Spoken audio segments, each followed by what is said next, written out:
Do you ever get those days where it just feels like the fire's gone out a bit? You know, you're down to the last few embers and just stoking away in that fire. The passion in your life, that drive, that purpose, that energy for life just doesn't seem to be there. I find oftentimes I have those kind of days in my life, and sometimes they can even run into weeks. You know, I've just been through one of them actually, where I just felt very low energy, very low mood, um, and I think that winter can be a big factor in that for many of us. That cold, that especially in the UK, the endless rain we've been having, it really dampens the mood and douses that fire in a lot of us. It's it's important that we keep that fire going, that we keep it stoked through the winter to keep us warm, because you let that fire in, you go out and you start to freeze, you start to get hypothermia.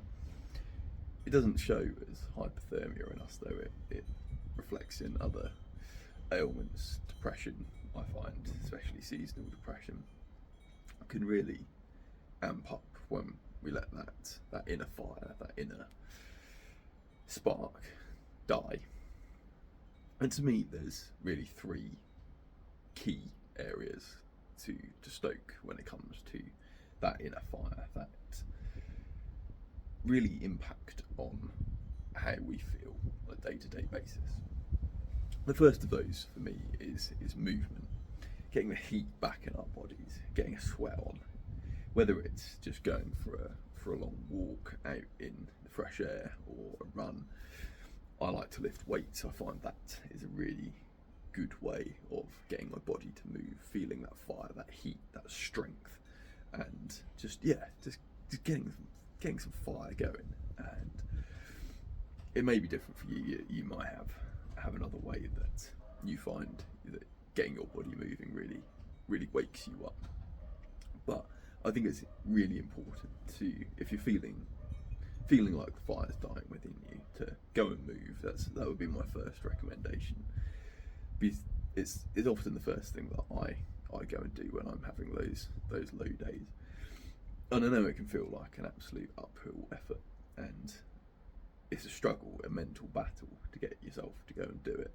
But I've never gone and done a workout or gone for a walk and regretted that decision. It's just about reframing that. I don't think you can outthink the dying fire. If you had a fire that was down to its embers, thinking about going and putting more wood in it, or thinking about where you could get fuel from, thinking about how could I have stoked the fire better to keep it going for longer. None of that is going to make any kind of difference. What you need to go and do is get some more fuel to add to the fire. And to me, movement is one of the best fuels for that fire, for that inner fire. The second is creativity. And again, I think this is something that is very easily doused within us. We perhaps, when we're feeling that low mood, that just general sense of emptiness and being drained, quite often the last thing we want to do is to go and create something, to go and draw, to go and write, to cook a nice meal, whatever that creative spark is in you, whatever passion that you have. You will have a creative passion of some description, I'm sure. Even if it's building things in Minecraft, that's also one of mine. I really enjoy doing that. It's something that you're creating, you're making something, and it gets your brain moving. It gets your subconscious working when you start to create. You let go of some of the thoughts in your head and open yourself up to this spiritual energy that begins to flow through you, and you enter the flow state. And getting that flow and that creative fire going really does help to stoke the heart, to bring you back to life when you're feeling low. And I found that even creating these videos on a day like today, when it's cold and it's been raining constantly for the last week or so, I've been in quite a low mood. I haven't felt like making a video, but actually coming out and recording one, getting my thoughts out, talking to you, it makes a difference. And I can feel that fire, coming back to life in me already. So whatever your creative thing is, whether it's sewing, making pottery, cooking, whatever it is, go and make some space and some time to do that. Even if you really don't feel like it, I promise you, once you get started and you pull yourself away from the distractions, the TV, the phone, and actually just connect with something real and feel that flow and that conscious effort come through you, it really will help you to rekindle. And I know we can face creative blocks often that get in the way, whether that's self-doubt, whether it's self-medication, any of those, those things that we know really don't help us, but we kind of give in to them anyway.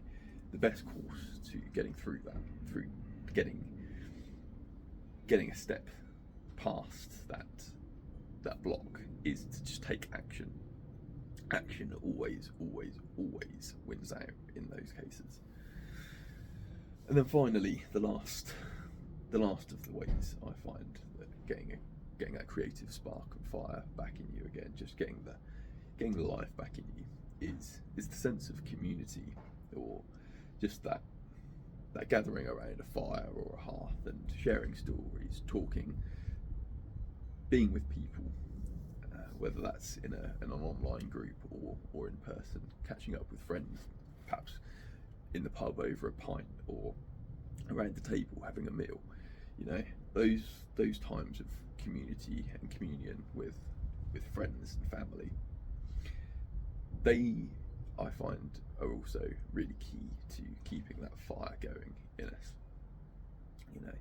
We can get so much energy from being with other people, even if you're introverted like me, and you find yourself being quite tired after social interaction.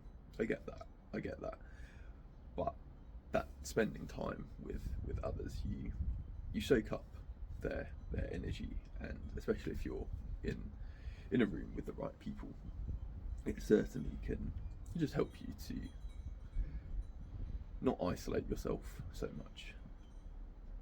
I think that can really be a cause of so much of that fire dying, is because we shut ourselves off from other people, from the world.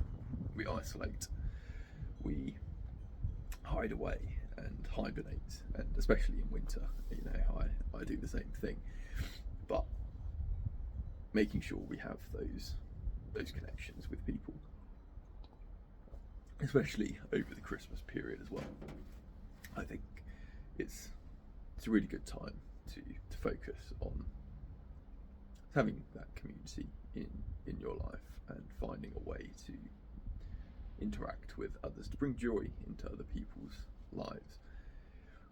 Many of us are so focused on ourselves, on our own feelings, our own thoughts, our own internal monologue, that we often forget that there are other people that we're inhabiting this world with, and that we can make a real difference to them. An encouraging word, a compliment, helping them to do something. Just the other week, one of my friends, he moved back to the area that I live in. He's lived the other side of the country for the last few years, and I just spent a Saturday afternoon helping him, build pack furniture and kind of get a little bit further with settling into his new house. And I know he really appreciated it. It was a small gesture, a small thing that I could do to help, but I know it had a big impact on him. And And that giving of ourselves, I find, when we can give a spark of that inner fire of us to another person, that can really start to build a bigger and greater fire in us and in them too. Sharing is caring after all. So if you find this Christmas or this year that you maybe don't have that sense of community, you don't have those people to talk to sit around a fire with and share stories and just talk, just discuss things, then I have made a group that you can join. It's completely free. It's called The Hearth, and you'll find the link down in the description below. And my aim with it really is just to make a nice cosy place on the internet for you and for me to sit and have a conversation just like we are now, to discuss ideas, tell stories, and share some of that fire that is within us with each other, to warm each other up. So if that sounds of interest, as I say, the links in the description. And yeah, I hope to see you there. Until next time, take care. God bless.